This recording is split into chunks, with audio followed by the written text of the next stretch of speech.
Hello everyone दोस्तों, आज हम बात करने वाले हैं कि होम लोन लेते समय हमें किन किन बातों का ध्यान रखना चाहिए ताकि आने वाले समय में हमें तकलीफों का सामना ना करना पड़े। मैं प्रकाश बांगर वेलकम करता हूं आप सभी का मेरे इस यूट्यूब चैनल वेल्दी बॉक्स पर। दोस्तों, अभी तक आपने मेरे इस चैनल को सब्सक्राइब नहीं किया है तो जल्दी से कर लीजिए ताकि आने वाले मेरे हर एक वीडियो का नोटिफिकेशन आपको मिलता रहे।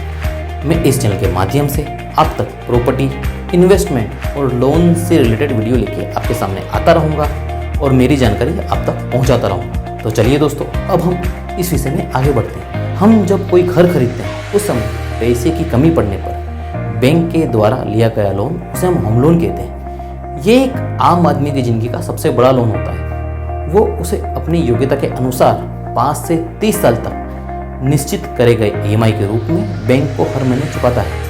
कई बार तो ऐसा भी होता है कि उसकी सैलरी का आधा या उससे अधिक हिस्सा भी उस EMI को चुकाने में चला जाता है। यानी कि ये एक आम आदमी की जिंदगी का सबसे बड़ा फैसला होता है। उसे हमेशा सोच समझ कर ही लेना चाहिए। कई बार हमारे मित्र अपने सपनों को पूरा करने के लिए और बड़ा घर लेने के लिए एक बड़ा होम लोन ले लेते हैं। फिर उसकी EMI भरते भरते कई बार उन्हें आर्थिक तंगी का सामना करना पड़ता है, जैसे कि नौकरी छूट जाना या मंदी जैसे समय में पहले तो उन पर EMI का बोझ बढ़ता है। फिर कई समय तक EMI ना भर पाने पर बैंक उस घर को अपने कब्जे में लेकर नीलामी कर किसी और को बेच देती है। दोस्तों, आप भी इसी तरह की परेशानी से बचना चाहते हैं तो आपको कुछ बातों का ध्यान रखना चाहिए ताकि आने वाले समय में आपको तकलीफों का सामना ना करना पड़े। चलिए दोस्तों, अब जानते हैं वो कौन कौन सी बातें हैं जिनका अगर आप ध्यान रखेंगे तो आपको आने वाले समय में तकलीफों का सामना नहीं करना पड़ेगा। सबसे पहला पॉइंट है फेयर वैल्यू ऑफ होम।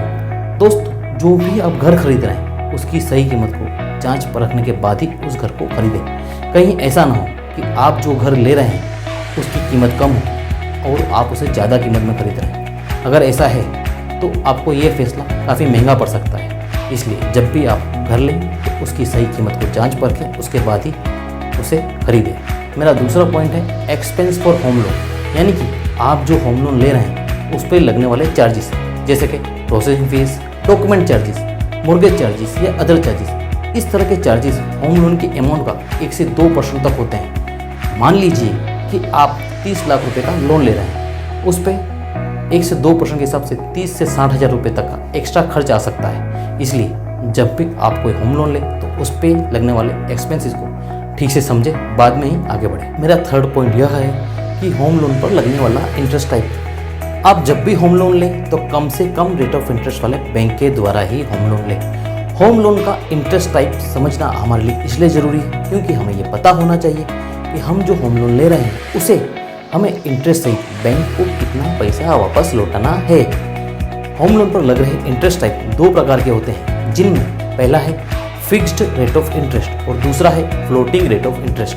अगर दोस्तों आप फिक्स्ड रेट ऑफ इंटरेस्ट वाले होम लोन लेते हैं तो आपको कुल अवधि तक आपका रेट ऑफ इंटरेस्ट फिक्स रहता है, इसमें कुछ भी बदलाव नहीं किया जाता। और अगर आप फ्लोटिंग रेट ऑफ इंटरेस्ट वाला होम लोन लेते हैं तो इसमें समय के हिसाब से बदलाव किए जाते हैं। यानी कि बैंक जब भी अपना रेट ऑफ इंटरेस्ट कम करेगा आपका EMI कम हो जाएगा, और बैंक जब भी अपना रेट ऑफ इंटरेस्ट बढ़ाएगा आपका EMI बढ़ भी सकता है। इसलिए आप जब भी होम लोन लें तो होम लोन के इंटरेस्ट टाइप को समझकर ही आगे बढ़ें। इस हिस्से में मेरा फोर्थ पॉइंट है प्री EMI।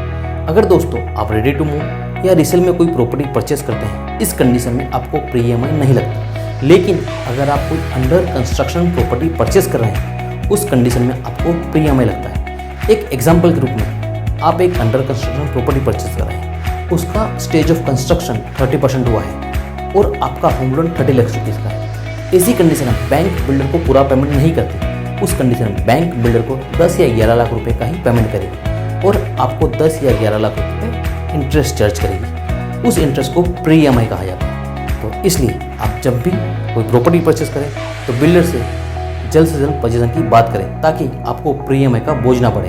अगर आपको प्री EMI का बोझ पड़ता है तो ये होम लोन आपको काफ़ी महंगा पड़ सकता है। मेरा फिफ्थ और लास्ट पॉइंट यह है कि आपकी होम लोन का EMI आपकी सैलरी के अकॉर्डिंग ही रखें। दोस्तों, आपकी EMI आपकी सैलरी का 40 से 50% ज़्यादा नहीं होना चाहिए। अगर ऐसा होता है तो आपको आने वाले समय में काफ़ी तकलीफों का सामना करना पड़ सकता है। हमारे कई मित्र अपने सपनों को पूरा करने के लिए एक बड़ा घर ले लेते हैं, इस चक्कर में एक बड़ा होम लोन भी ले लेते हैं और उसका EMI काफ़ी बड़ा आता है। मान लीजिए एक एग्जाम्पल के रूप में आपकी सैलरी 50,000 है और आपका EMI 30 से 35,000 रुपये आता है, तो आपको घर चलाने में काफ़ी दिक्कतों का सामना करना पड़ सकता है। इसलिए आप जब भी होम लोन लें तो आपकी सैलरी को ध्यान में रख के 40 से 50% से ज़्यादा का EMI ना रखें, ताकि आने वाले समय में आपको तकलीफों का सामना ना करना पड़े। आशा करता हूँ दोस्तों मेरा ये वीडियो आपको पसंद आया होगा।